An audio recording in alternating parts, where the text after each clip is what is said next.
എനിക്ക് ഇവിടെ വന്നതില് കുറെ മലയാളം പാട്ട് കേൾക്കാൻ പറ്റിയ ഒരു ചാൻസ് എനിക്ക്. അത് ഒന്ന് ചേച്ചിയുടെ പാട്ട് വന്ന് എനിക്ക് ഭയങ്കര ഇന്നസെന്റ് ആയിട്ട് എനിക്ക് ചേച്ചിനെ കാണുമ്പോ എന്നെ ഓർമ്മ വരുന്നു എനിക്ക്. ഓഹോ അതെ, ബിക്കോസ് ഞാനും ഇങ്ങനെയായിരുന്നു, പേടിച്ച് ഭയങ്കര ജഡ്ജസിനെ പേടി, ഉലകത്തിനെ പേടി, അങ്ങനെ ഒരു ക്യാരക്ടർ ഞാനും ആയിരുന്നു. പക്ഷേ ഏതോ ഒരു കാലം പോക്കില് അങ്ങനെ ഏതോ ശരിയാക്കി.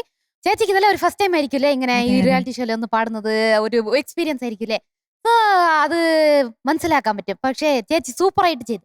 ശിവാംഗി സ്കൂളിൽ പഠിക്കുമ്പോ ഇതുപോലുള്ള യൂണിഫോം ആയിരുന്നോ? എന്റെ സ്കൂൾ യൂണിഫോം വന്ന് ചുടിദാറ്, എന്നിട്ട് ഷോള്. ഇതാണ് എന്റെ ചെറുപ്പം മുതൽ ചുരിദാറായിരുന്നോ? 5ാം ക്ലാസ് തൊട്ട്. 5ാം ക്ലാസ് അല്ല, ചില സ്കൂളിലുണ്ട് അങ്ങനെ, ചില സ്കൂളിലുണ്ട് സർ. അതായിരുന്നു ഉദ്ദേശിച്ചത്. LKG അങ്ങനെയല്ല ഉദ്ദേശിച്ചത് സർ. പക്ഷേ എനിക്ക് വേറൊരു സാധനം ഓർമ്മ വരുന്നു. അർച്ചന ഇങ്ങനെ സ്കൂൾ കുട്ടിയായിട്ടൊക്കെ ഇവിടെ നിൽക്കല്ലേ, എനിക്ക് വേറൊരു സാധനം ഓർമ്മ വരും. നമുക്ക് ഒന്ന് LED വാളിൽ കാണാം. കാണാം.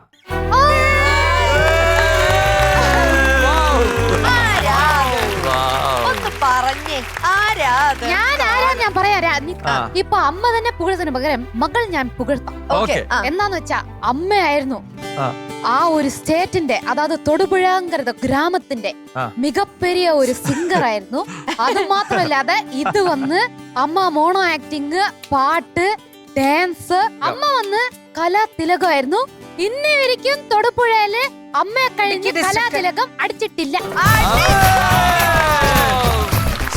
89 സംസ്ഥാന സ്കൂൾ യുവജനോത്സവത്തിലെ കലാതിലകമായിരുന്നു.